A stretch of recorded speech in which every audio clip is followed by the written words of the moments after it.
नमस्कार प्यारे दोस्तों, स्वागत है एक बार फिर से आप सभी का आपके अपने इस YouTube चैनल पर।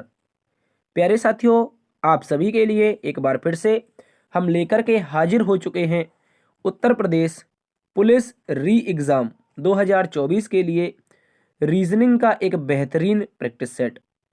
प्यारे साथियों, आज की इस क्लास में हम रीजनिंग का प्रैक्टिस सेट नंबर 5 डिस्कस करेंगे और ये एक बहुत ही महत्वपूर्ण प्रैक्टिस सेट होगा। और दोस्तों, यदि आपने इससे पहले के पिछले 4 प्रैक्टिस सेट नहीं देखे हैं तो आप इनको भी जा करके देखिएगा।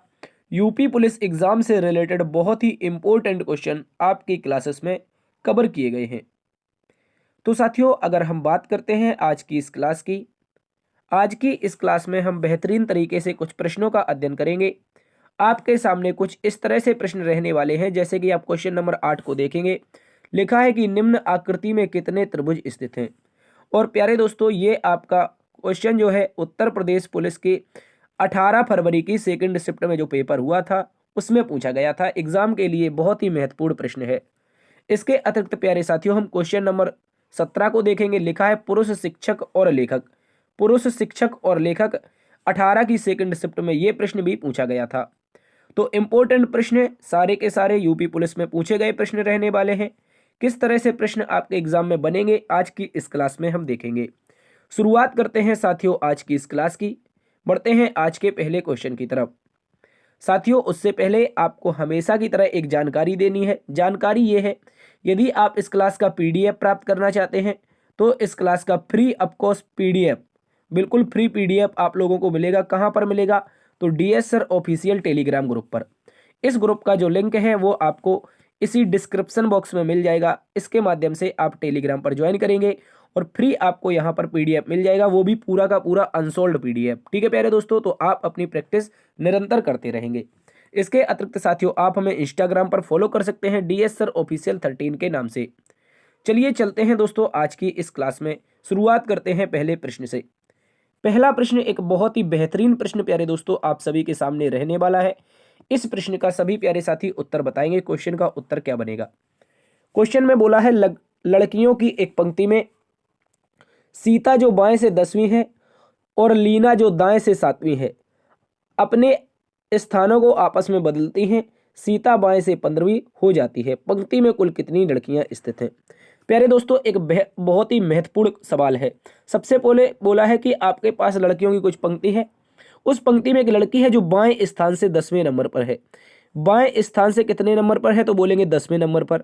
लड़की कौन है सर? S4 सीता है। बाएं स्थान से 10वें पर, देखो लिखा है सीता बाएं से 10वें पर है। और लीना दाएं स्थान से प्यारे दोस्तों कौन से नंबर पर है? तो आप बोलेंगे सर L4 लीना।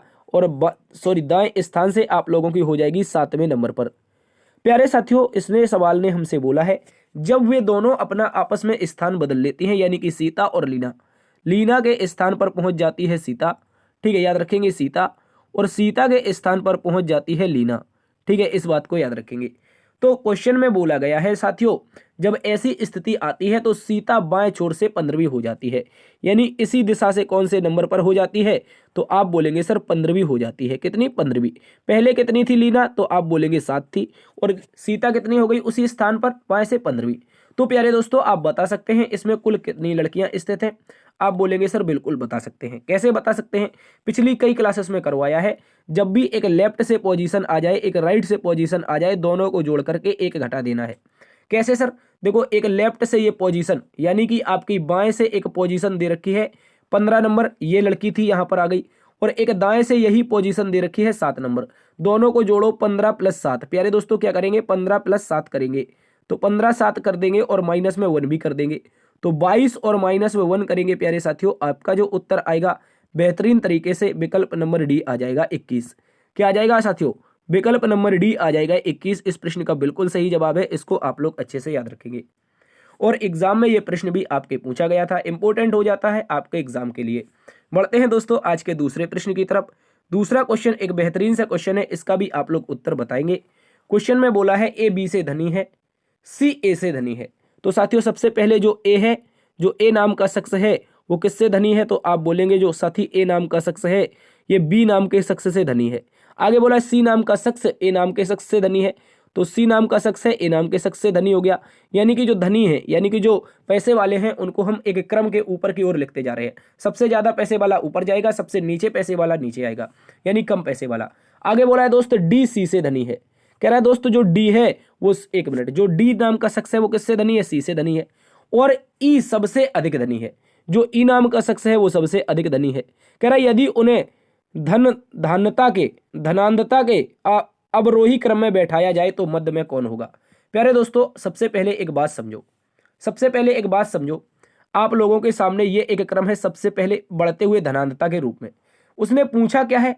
कह रहा है और अवरोही क्रम में बैठाया जाए। अवरोही क्रम का मतलब है नीचे से ऊपर बैठाया जाए तो मध्य में कौन होगा? भाई कितने लड़के हैं? आप बोलेंगे सर 5 लड़के हैं, 2 ऊपर हैं 2 नीचे हैं, इन दोनों को छोड़ दोगे तो मध्य में कौन आएगा? सी आएगा। तो सर क्या आप बता सकते हैं चाहे आरोही में इनको बिठा लो चाहे अवरोही में बिठा लो, सी तो बदलना ही नहीं है भैया। सी काहे बदलेगा? बिल्कुल नहीं बदलेगा, क्योंकि वो बीच में है। बीच वाला व्यक्ति, जैसे 5 लोग हैं आपके पास, उनमें से जो बीच वाला व्यक्ति है, अब भाई सबसे बड़े वाले को पीछे ले जाओ और सबसे घटिया वाले को ऊपर ले जाओ, तो भाई आपका बीच वाला तो बीच में ही रह जाएगा। तो इस तरह से आपका बिल्कुल सही जवाब विकल्प नंबर सी बनेगा, जो आपका दे रखा है विकल्प नंबर सी में ही। यही आपका सही जवाब है। मध्य में कौन होगा? तो आपका सही उत्तर विकल्प नंबर सी। अगले प्रश्न में आते हैं। अगला प्रश्न डायरेक्शन और डिस्टेंस का एक महत्वपूर्ण प्रश्न। करा एक व्यक्ति 5 किलोमीटर पूर्व की ओर चलता है। साथियों सबसे पहले कोई व्यक्ति है, एक मिनट, सबसे पहले कोई व्यक्ति है वो 5 किलोमीटर, एक मिनट, सबसे पहले कोई व्यक्ति है 5 किलोमीटर की दूरी कहां पर तय कर रहा है? पूर्व की ओर तय कर रहा है। कह रहा है दोस्त, उसके बाद बोला है वह फिर दक्षिण पश्चिम में 5 किलोमीटर जाता है। दक्षिण पश्चिम कहां पर हो जाएगा? अब यहां पर वो व्यक्ति आ चुका है, यहां से उसे जाना है दक्षिण पश्चिम में। तो सर यहां पर कुछ दिशाएं बना दें। यहां पर ईस्ट होती है, यहाँ पर वेस्ट होती है, नीचे की ओर साउथ, ऊपर की ओर नॉर्थ। अब भैया वो मध्य भाग में खड़ा है, कहाँ पर? मध्य में खड़ा है, और मध्य से इसे कहाँ जाना है? दक्षिण पश्चिम में, जिसे हम प्यारे दोस्तों अपनी भाषा में, अंग्रेजी भाषा में कहते हैं साउथ वेस्ट। क्या कहते हैं? South west. और दूरी कितनी तय कर रहा है सर? उसने बोला है कि दूरी ये कितनी तय कर रहा है? आप बोलेंगे सर ये दूरी तय कर रहा है 5 किलोमीटर। ठीक है, इस बात को याद रखेंगे, 5 किलोमीटर की दूरी तय कर रहा है।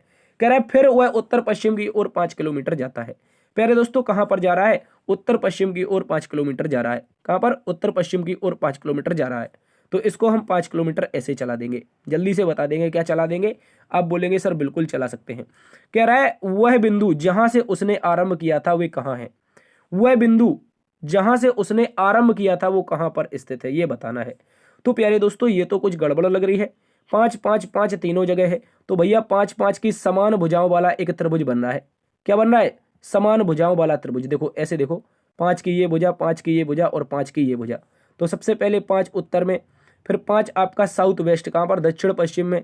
फिर दोस्तों आपका 5 उत्तर पश्चिम में, उत्तर पश्चिम में भी 5 हो गया। तो प्यारे दोस्तों अब आप बता सकते हैं, यहां पर बोला है वह बिंदु जहां से उसने आरंभ किया था वे कहां है? भैया हमें तो लग रहा है ये अपने प्रारंभिक बिंदु पर ही आ गया। जल्दी से बताओ क्या वो प्रारंभिक बिंदु पर ही आ गया? कुछ तो गड़बड़ है दया। ये क्वेश्चन आपसे रिसेंटली अभी यूपी पुलिस ने पूछा है प्यारे दोस्तों। आपका उत्तर क्या आना चाहिए? प्रारंभिक बिंदु पर आना चाहिए, या फिर दक्षिण में आना चाहिए, या पश्चिम में आना चाहिए? कहां पर आपका विचार बनता है? जल्दी से आप इसका उत्तर बता देंगे। देखो साथियों, क्या हमने इसमें कहीं पर गड़बड़ की है? तो मुझे तो नहीं लगता कि कहीं पर गड़बड़ की है। इसको एक बार फिर से चेक करते हैं, क्या ऐसे ही बनेगा? नहीं बनेगा यार। क्यों नहीं बनेगा? देखो एक बार फिर से समझो, मेरी बात को समझो प्यारे दोस्तों। उसने हमसे बोला है सबसे पहले कोई व्यक्ति है वो 5 किलोमीटर पूर्व की दिशा में जाता है। तो हमने कहा ठीक है 5 किलोमीटर जाने दो। लेकिन साथियों एक बात समझो आप लोग, उसके बाद उसने बोल दिया है वह दक्षिण पश्चिम में 5 किलोमीटर जाता है। अब प्यारे दोस्तों यहां से वो दक्षिण पश्चिम में कितना जा रहा है? ये 5 किलोमीटर की समान दूरी तय कर रहा है। उसके बाद फिर उसने बोला है वह उत्तर पश्चिम में 5 किलोमीटर चलता है। अब प्यारे साथियों जब वो चलेगा तो उत्तर पश्चिम में कुछ इस तरीके से 5 किलोमीटर चलेगा, इस तरीके से। ठीक है, इस बात को याद रखेंगे। और दोस्तों यहां पर आ जाएगा। अब वो कहां पर? यहां पर। चलना कहां से? यहां से प्रारंभ किया था। क्वेश्चन में पूछा है वह बिंदु जहां से उसने आरंभ किया था वे कहां है? बताएंगे आप लोग। तो आप बोलेंगे सर वह बिंदु जहां पर उसने आरंभ किया था। क्या बोला है? वह बिंदु जहां पर उसने आरंभ किया था वे कहां है? वह बिंदु जहां से उसने आरंभ किया था वे कहां है? तो प्यारे दोस्तों अब तो वर्तमान में उसकी पोजीशन ये है, लेकिन उसने प्रारंभ यहां से किया था। तो इस स्थिति में अगर देखा जाए तो आपका उत्तर तो आना चाहिए पूर्व में है प्यारे दोस्तों। वह बिंदु जहां से उसने आरंभ किया था वह कहाँ है? तो प्यारे दोस्तों पूर्व की दिशा में स्थित है। आपका सही उत्तर आएगा विकल्प नंबर 1। ये वाला फिगर नहीं बनेगा, इस बात को याद रखेंगे। जब भी डायरेक्शन और डिस्टेंस समान दिशाओं में चलती है, पहले एक पूर्व में चली जाए, दूसरी फिर उत्तर पश्चिम, यानी जो आपकी डिफरेंस दिशाएं होती कह सकते हैं और दिशाओं में जाने लगती है, तो आपकी समान नहीं बनती है वो दूरी। ठीक है, इस बात को याद रखेंगे। ठीक है, इस बात को याद रखेंगे। आपका जो सही उत्तर बनेगा पूर्व, क्योंकि उसने पूछा है प्यारे दोस्तों वह बिंदु जहां से उसने आरंभ किया था वह कहाँ है। तो दोस्तों यहां से तो ये हो जाएगा, यानी कि इस स्थान से वो बिंदु कहां पर है? पूर्व में है। लेकिन प्रारंभिक स्थान से पूछता तो हम पश्चिम लगाते उत्तर। ठीक है, इस बात को याद रखेंगे। अच्छा क्वेश्चन था प्यारे दोस्तों। अगले प्रश्न में आते हैं, इसको आप लोग पढ़ेंगे, 1 मिनट इसको पढ़ेंगे सभी प्यारे दोस्त। क्वेश्चन में बोला गया है निम्नलिखित संख्याओं की श्रृंखला में कितनी बार 1, 3 व 7 एक साथ आए हैं कि 7 बीच में है व 3 और 1 दोनों ओर है। प्यारे दोस्तों ऐसे कितने 1, 3, 7 साथ में है? क्या बोला है कि ऐसे कितने 1, 3, 7 एक साथ हैं जिनमें 7 तो प्यारे दोस्तों बीच में होना चाहिए और 1 व 3 दोनों छोर पर होने चाहिए। तो क्या हम इसको जल्दी से चेक करें? आप बोलेंगे बिल्कुल कीजिए सर। कहाँ से चेक करते हैं? 1 मिनट, थोड़ा पेन का कलर छोटा करते हैं साइज। देखो प्यारे दोस्तों सबसे पहले 7 को पकड़ो क्योंकि बीच में आना है, और 7 के आसपास क्या होना चाहिए? 3 होना चाहिए, है 1 होना चाहिए, नहीं है, तो ये वाला 7 खत्म हो गया। इसके बाद प्यारे दोस्तों यहाँ पर 7 को पकड़ो, तो आप बोलेंगे क्या इसके आसपास 1 और 3 है? हाँ बिल्कुल है। देखो प्यारे दोस्तों 1 और 3 है। उसके बाद अगले 7 को पकड़ो, अगले 7 के आसपास में है? नहीं है। इस वाले में भी नहीं है, देखो इसमें भी नहीं है। गौर से समझ लो, थोड़ी क्वालिटी बढ़ा लो इस प्रश्न के लिए। थोड़ा छोटा है क्या, इसको जूम कर दें? चलिए जूम कर देते हैं। बीच में 7 होना चाहिए, आसपास 1, 3। ठीक है, अब देखो बीच में 7 आसपास 1, 3, तो देखो यहाँ पर 1 मिनट, बीच में 7 होना चाहिए, बीच में 7 नहीं है, काट दो। ठीक है, इसके बाद देखो, इसके बाद बीच में 7, 1, 3, देखो बीच में 7, 1, 3 ये दे रखा है। बीच में 7 और 1, 3 ये दे रखा है, एक आपका ये, इस बात को याद रखेंगे। इसके बाद प्यारे दोस्तों बीच में 7 बाद में 1, 3, बीच में 7 बाद में 1, 3, एक तो ये दे रखा है। ठीक है, और बीच में 7 बाद में 1, 3 कहाँ पर है? जल्दी से बताएंगे तो बोलेंगे आप लोग एक तो सर ये हमारा दे रखा है। इसके बाद कई ऐसे 7 हैं जहां पर आसपास में 1, 3 हो। देखो एक ये 7 तो है, एक ये 7 तो है, लेकिन इसके आसपास में 1 है, लेकिन 3 इस दिशा में नहीं, गलत है। इस दिशा में 3 है, इस दिशा में 1 नहीं है, तो फिर से गलत है। इसके बाद एक ये 7 है, इसके इस दिशा में तो 1 है, लेकिन इस दिशा में 3 नहीं, तो ये भी गलत है। अब बोलेंगे सर कितने ऐसे 7 हैं जिनके आसपास में क्या होना चाहिए? जिनके आसपास में 1, 3 है लेकिन बीच में 7 है, तो आप बोलेंगे सर 3 दिखाई दे रहे हैं, साफ साफ 3 दिखाई दे रहे हैं, तो विकल्प कहाँ पर है? आप बोलेंगे सर विकल्प नंबर 1। विकल्प नंबर 1 को गौर से देखो, इसी में तो 3 दे रखे हैं, इसी में तो 3 दे रखे हैं, यही हमारा सही उत्तर हो जाएगा। अगले प्रश्न में आते हैं। अगला प्रश्न बताएंगे एक बेहतरीन से क्वेश्चन, इसको भी आप लोग अच्छे से समझेंगे। बोला है निम्नलिखित प्रश्न में एक शब्द दिया गया है, उसके बाद 4 अन्य शब्द दिए गए हैं, जिनमें से एक दिए गए शब्द के अक्षरों का प्रयोग करके बनाया जा सकता है। अक्षरों का प्रयोग करके बनाया जा सकता है, वह शब्द ढूंढे। एनवायरमेंट, ये तो शायद हम कल कर चुके हैं क्या? एनवायरमेंट, एनवायरमेंट का कर चुके हैं क्या? ये दोबारा से रिपीटेड हो गया शायद। एनवायरमेंट का प्रयोग करके कौन सा बना सकते हैं? विकल्प नंबर 1 को देखो, ENTRA, EN, उसके बाद T कहाँ पर है? ये है। उसके बाद R कहाँ पर? ये है। और उसके बाद A, एंट्रेंस में कहीं भी A नहीं आया है, देखो सॉरी एनवायरमेंट में कहीं भी A नहीं आया, तो ये वाला तो बनेगा ही नहीं भाई, ये वाला तो बनेगा ही नहीं। इसके बाद ए से देख लो, कहीं पर ए आए हैं? नहीं आए हैं। आगे चेक करते हैं, आगे चेक करते हैं। इसके अलावा देखो विकल्प नंबर बी को, मूवमेंट को देखो, क्या मूवमेंट बना सकते हैं? क्या MOVE, क्या MOVE MENT बना सकते हैं? तो आप बोलेंगे नहीं बना सकते। क्यों नहीं बना सकते? क्योंकि इसमें साथियों 2 बार M आ गया, एक ये M है और एक M ये है, लेकिन एनवायरनमेंट में तो केवल एक ही M आया है। बोलो भाई, आप बोलेंगे ये बात सही है सर, तो ये भी हम नहीं बना सकते, इस बात को याद रखेंगे। 1 मिनट, ये वाला भी हम नहीं बना सकते हैं। अगला चेक करते हैं। अगला चेक करने जाएंगे तो पता चलेगा इंटरटेन, इंटरटेन बना सकते हैं, ENTER, तो भैया इंटरटेन बना सकते हैं। चलिए देखते हैं, 1 मिनट, EN, उसके बाद TTEER, और फिर क्या है? उसके बाद इंटरटेन, फिर से T आ गया। भाई इसमें तो 2 T आए हैं, इस कारण नहीं बना सकते हैं। इसमें तो एक T ये रहा, एक T ये रहा, इस कारण इसको नहीं बना सकते हैं, क्योंकि एनवायरनमेंट में क्या है? एक ही T आया है। ठीक है, इस बात को याद रखेंगे। इसके बाद जब ये नहीं बनाया जा सकता है तो अब कौन बनेगा भाई? अब ये भी तो नहीं बनाया जा सकता है, तो कौन बनेगा? लास्ट वाला बचा एमिनेंट, एमिनेंट बना सकते हैं प्यारे दोस्तों। देखो एक बार इसको चेक कर लेते हैं, सही उत्तर तो यही बनेगा, एमिनेंट, EMI, देखो EMI, ये तो E रहा, ये M रहा और ये I रहा, और NENT, तो NEN और T, तो इस तरह से एमिनेंट विकल्प नंबर डी बनाया जा सकता है, बाद बाकी नहीं बनेंगे। क्यों नहीं बनेंगे? क्योंकि एक में ए आया है, एक में डबल एम आया है, एक में डबल टी आया है, इस कारण ए बी सी नहीं बनेंगे, डी वाला पूरी तरह से बन जाएगा। अगले प्रश्न में आते हैं। अगला प्रश्न क्वेश्चन नंबर 6 बोला है, सबसे पहले जल्दी से देख लेते हैं। कह रहा है यदि माइनस का अर्थ भाग है, प्लस का अर्थ गुणा है, भाग का अर्थ घटाव है और गुणा का अर्थ जोड़ है, तो इस समीकरण का उत्तर। सबसे पहले देखो 6 लिखो, जहां पर भाग है उसका मतलब क्या है भाई, भाग का अर्थ घटाव है तो यहां पर घटाव लगा दो, लिख दो 20। ठीक है प्यारे दोस्त। उसके बाद बोला है गुणा, गुणा का अर्थ क्या है, जोड़ है, गुणा का अर्थ जोड़ लगा दो। यहाँ पर 12 गुणा, यहाँ पर जो प्लस है देखो ये प्लस है, प्लस का जो अर्थ बताया है साथियों ये आपका गुणा है, तो प्लस का अर्थ गुणा कर दो। और जहां पर माइनस है, माइनस का अर्थ भाग है, यहाँ पर भाग लगा दो। ठीक है, और बोर्ड मास का प्रयोग करके इसको सोल्व करेंगे। 1 मिनट, ये 7 का ही लिख दिया यार, ये तो एक ही है ना लास्ट में। तो आप बोलेंगे माइनस का अर्थ भाग हमने लगा दिया प्यारे दोस्तों। अब देखो बोर्ड मास का प्रयोग करेंगे, 7 से काटेंगे, 7 एकम 7, तो ये कितनी बार में कटेगा, 7 बार में कटेगा। और 12 सते कितना हो जाएगा दोस्तों, 84 हो जाएगा। कितना, 84। 84 में 6 जुड़ जाएगा, ये वाला कितना, 6 जुड़ जाएगा, तो 84 6 90, और बाद में ये माइनस का 20 हो जाएगा, कितना, 20। तो 90 में से जैसे ही 20 जाएगा आप लोगों का उत्तर आना चाहिए प्यारे दोस्तों 70। जब 70 उत्तर आएगा तो विकल्प नंबर सी आ जाएगा। क्या आ जाएगा, विकल्प नंबर सी में ही तो 70 दिया है, इस कारण विकल्प नंबर सी आप सभी का बिल्कुल सही जवाब है, इस बात को याद रखेंगे।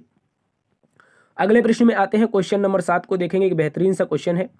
बोला गया है निम्नलिखित प्रश्न में लुप्त पद ज्ञात कीजिए। यहां पर देखो प्यारे दोस्तों आपके सामने कुछ शब्द दे रखे हैं। सबसे पहले बोला है टी एच एफ, उसके बाद क्या है, डी है, डी के बाद क्या है, ई है। ठीक है, इस बात को याद रखेंगे। T F D H E, sorry T H F D E, इस तरह से दे रखा है। उसके बाद बोला इसको लिखा क्या गया है, तो आप बोलेंगे सर इसको लिखा है वी, वी के बाद लिखा है जे, जे के बाद लिखा है एच, एच के बाद क्या लिखा है, एच के बाद लिखा है एफ, एफ के बाद क्या लिखा है, तो बोलेंगे सर जी लिखा गया है। क्या, जी लिखा गया है, इस बात को याद रखेंगे, ये जी लिखा गया है। अब प्यारे साथियों इसको ऐसे समझ लो, इसका लॉजिक क्या है, लॉजिक समझ लेते हैं। तो टी 20 पर होता है, 2 जुड़ जाएगा 22 हो जाएगा। एच 8 पर होता है, 2 जुड़ जाएगा तो 10 जे हो जाएगा। एफ 6 पर होता है, 2 जुड़ जाएगा तो दोस्त आपका एच हो जाएगा 8 पर। 4 पर डी 2 जुड़ेगा तो आपका 6 पर एफ, और ई 5 पर 2 जुड़ेगा तो आपका 7 पर जी। तो प्यारे दोस्तों यही लॉजिक का तो प्रयोग करना है बॉर्न में, BOURN, बर्न में, बर्न ही तो है, क्या बॉर्न है, जल्दी से बताओ। ये बर्न में यही प्रयोग तो करना है। बी में 2 जोड़ दो, बी में 2 जोड़ोगे प्यारे दोस्तों डी से शुरुआत होनी चाहिए। डी से शुरुआत देखो 2 विकल्पों की नहीं हो रही है, जल्दी से हटा दो। लास्ट वाला चेक कर लो, लास्ट वाला में 2 जोड़ेंगे, 14 में 2 जोड़ेंगे 16, मतलब पी आना चाहिए। दोनों में लास्ट में पी। सेकंड लास्ट चेक करो, 18 में 2 जोड़ेंगे तो टी आना चाहिए। 18 में 2 जोड़ना चाहिए तो टी आना चाहिए। विकल्प नंबर 1 गलत है, आपका विकल्प नंबर सी एक बार फिर से सही जवाब है। विकल्प नंबर सी एक बार फिर से सही जवाब है, इस बात को याद रखेंगे। सभी में लॉजिक चल रहा था समांतर +2 का, इस बात को याद रखेंगे प्यारे दोस्तों। सभी में +2 का समांतर लॉजिक चल रहा था। अगले प्रश्न की ओर चलते हैं। अगला क्वेश्चन आप सभी के सामने क्वेश्चन नंबर 8, एक बेहतरीन सा क्वेश्चन है। बोला है निम्नलिखित आकृति में कितने त्रिभुज हैं। भाई ये क्वेश्चन हमने आपको पहले भी करवाया है और इंपॉर्टेंट तरीके से एक बार फिर से कर ले देंगे शॉर्ट ट्रिक के माध्यम से। ठीक है दोस्त, शॉर्ट ट्रिक के माध्यम से कैसे करेंगे सर, त्रिभुज गुनना है, कितने त्रिभुज हैं। तो सबसे पहले याद रखो, जब भी एक ऐसा आपके सामने स्क्वायर आए और उसके विकर्ण परस्पर काट रहे हो, परस्पर विकर्ण काट रहे हो, सामने की भुजाएं भी काट रही हो, तो प्यारे दोस्तों करना क्या होता है, एक बात याद रखना, कितने भी कट लगे हो चारों भुजाओं को टच करते हुए, तो आपको नंबर देने होते हैं साथियों। क्या देने होते हैं, नंबर, मतलब फोन नंबर नहीं देना है, यहाँ पर काउंटिंग देनी है। नंबर 1, नंबर 2, नंबर 3, नंबर 4, और जो सबसे बड़ा वाला नंबर मिले उसको पकड़ के 2 गुना कर दो।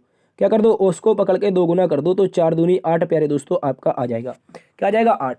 तो प्यारे दोस्तों क्या आपको ऐसी ही आकृतियां यहाँ पर दिखाई दे रही हैं अलग अलग, जल्दी से बता दो, क्या ऐसी ही आकृतियां आप सभी को यहाँ पर दिखाई दे रही हैं। आप बोलेंगे बिल्कुल सर दिखाई दे रही हैं। क्या और आगे चेक करते हैं तो ऐसी ही आकृति दिखाई दे रही है, हाँ भाई दे तो रही है।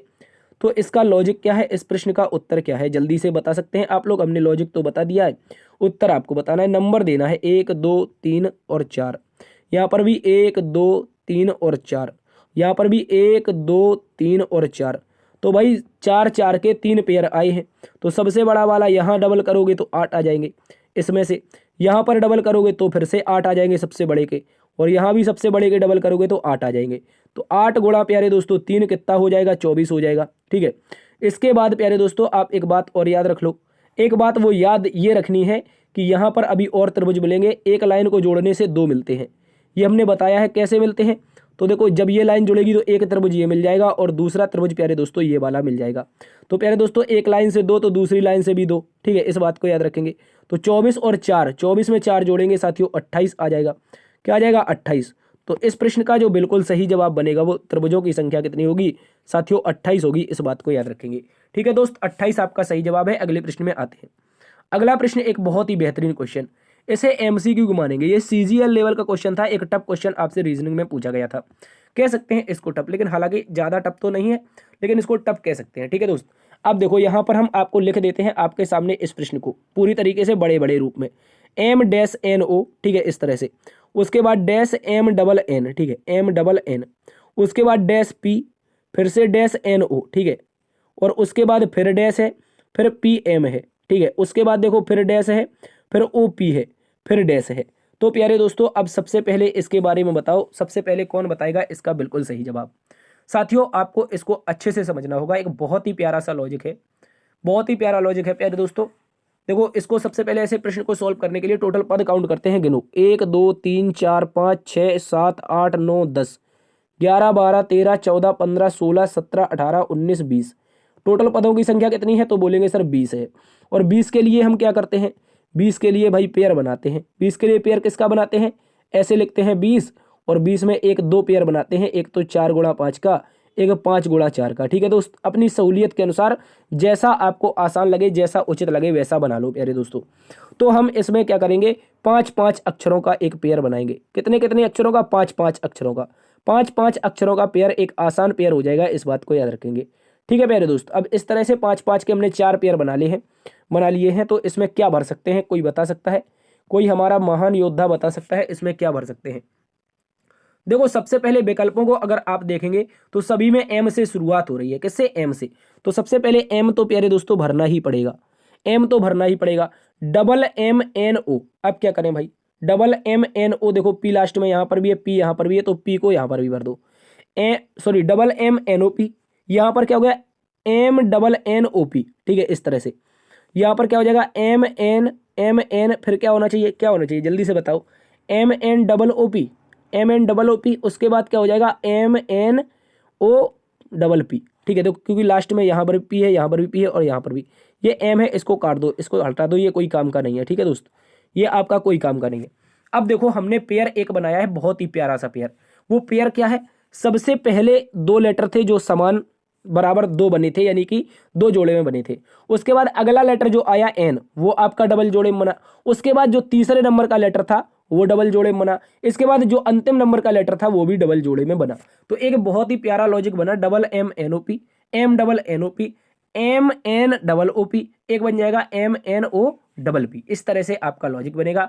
हमने फिल क्या क्या किया है इसको देख लो। सबसे पहले एम को, फिर पी को, फिर ओ को। एम पी ओ से शुरुआत होनी चाहिए, तो ये गलत, ये गलत, और एम पी ओ से शुरुआत आपकी अब विकल्प नंबर 1 की हो रही है। ये आपका बिल्कुल सही जवाब हो जाएगा, इस बात को याद रखेंगे। एम पी ओ, उसके बाद M O N P, M O N P. इस तरह से हमने ये पेयर भरा है, जो कि आपका बिल्कुल सही उत्तर है। यूपी पुलिस ने अच्छा क्वेश्चन पूछा था। अगले प्रश्न में आ जाओ, इस प्रश्न का उत्तर बता देंगे। आसान सी एक सीरीज चल रही है आप सभी के सामने। कह रहा है दिए गए विकल्पों में से सही विकल्प चुने जो श्रृंखला को पूरा करेगा। तो कैसे करेगा पूरा भाई? अंतर देख लो, छोटे छोटे नंबर दे रखे हैं, 8 13.5 19 24.5 30, फिर कुछ आएगा।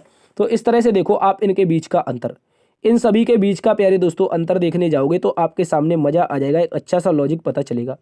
बताएंगे क्या हो रहा है इसका बिल्कुल सही जवाब, क्वेश्चन मार्क के स्थान पर क्या आएगा। देखो अगर बात करते हैं 8 5 13, तो प्यारे दोस्तों यहाँ पर हो रहा है प्लस में 5.5। क्या हो रहा है? प्लस में 5.5। अगले वाले में भी 5.5, क्योंकि 13 5 18 और आधा आधा एक जुड़ जाएगा, तो फिर से आपका हो जाएगा 1। ठीक है, उसके बाद देखो फिर से दोस्त 5.5, एक समांतर श्रेणी चल रही है दोस्त। प्लस में 5.5 की समांतर श्रेणी चल रही है, तो अगले वाले में भी 5.5 होना चाहिए। तो 30 में जैसे ही 5.5 जोड़ेंगे, आपका जो सही उत्तर बनेगा वो प्यारे दोस्तों 35.5 बनेगा। क्या बनेगा साथियों? 35.5 बनेगा, जो कि आपके कहाँ पर दे रखा है? विकल्प नंबर बी में दिया है। विकल्प नंबर बी प्यारे दोस्तों आपका एकदम सही जवाब हो जाएगा, इस बात को याद रखेंगे।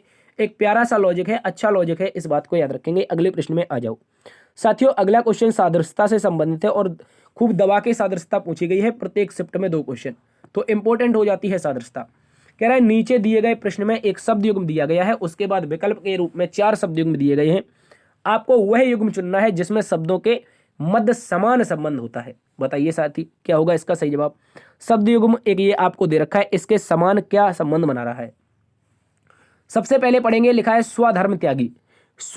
एक मिनट, क्या लिखा है, स्वधर्म त्यागी। स्वधर्म, ये हो गया स्वधर्म, उसके बाद हो गया त्यागी। क्या हो गया, त्यागी।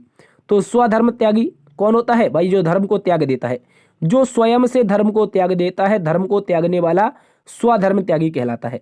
उसी प्रकार देखो विकल्प नंबर 1, क्या साथियों, देशद्रोही।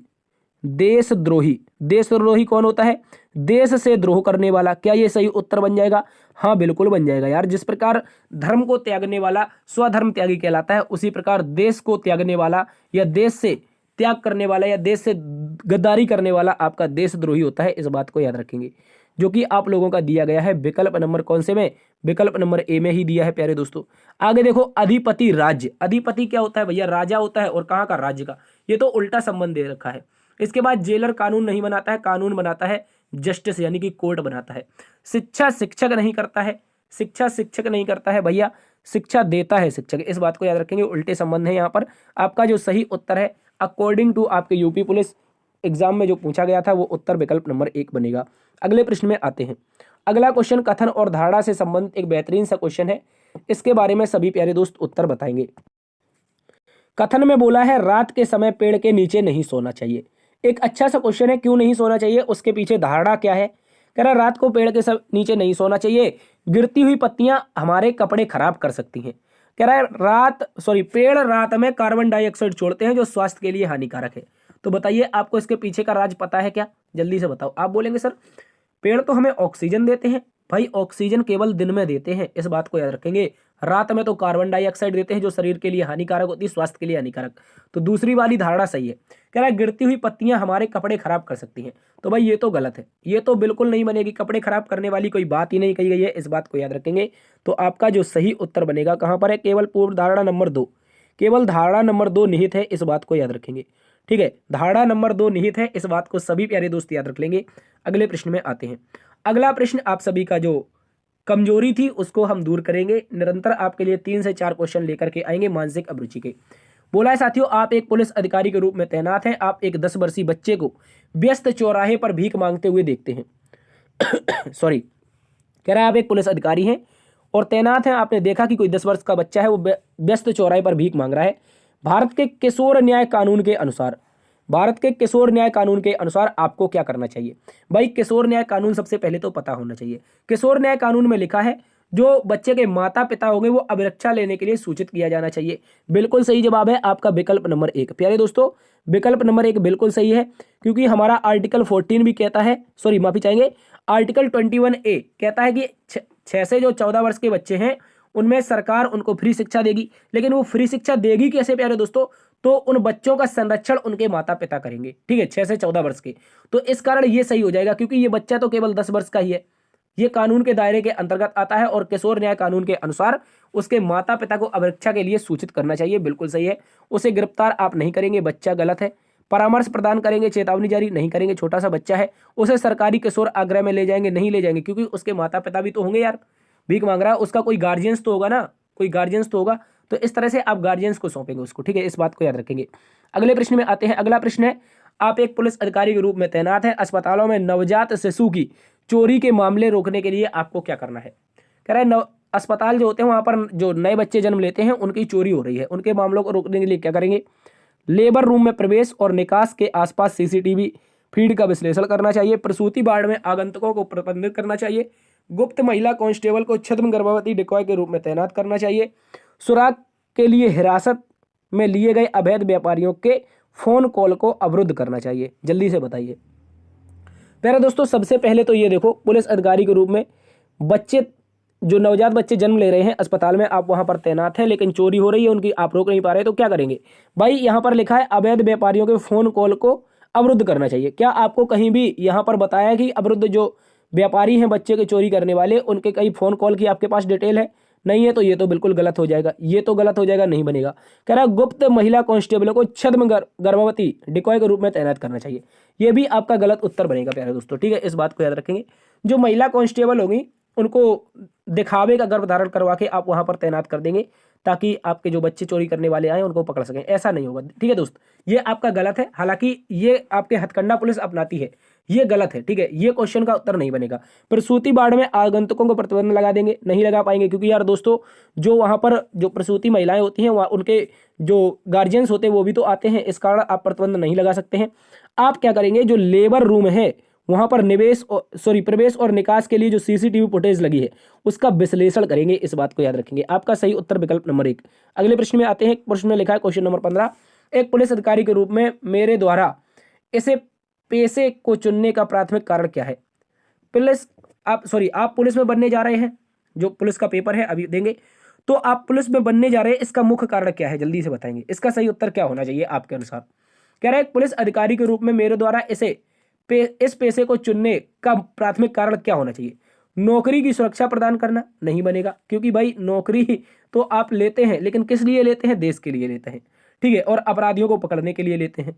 तो भाई यह शक्ति और अधिकार प्रदान करता है। नौकरी लेकर के किसी को रंगबाजी दिखानी है कि नहीं दिखानी है, तो शक्ति और अधिकार भी गलत हो जाएगा। विकल्प नंबर सी को और डी को पढ़िए आप लोग।